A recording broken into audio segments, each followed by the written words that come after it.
म म एक पुत्र, एक पति र एक पिता हूँ। म एक न्वारन, एक विवाह र एक चिता हूँ।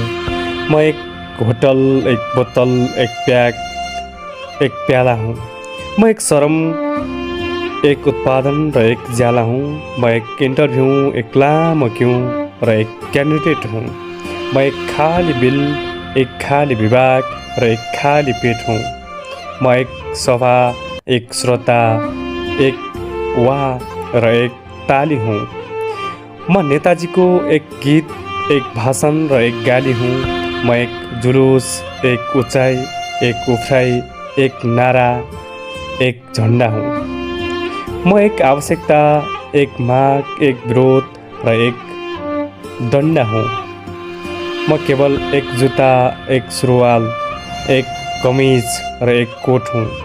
बस म केवल एक क्रान्ति, एक प्रजातन्त्र, एक चुनाव र एक भोट, केवल एक भोट हूँ।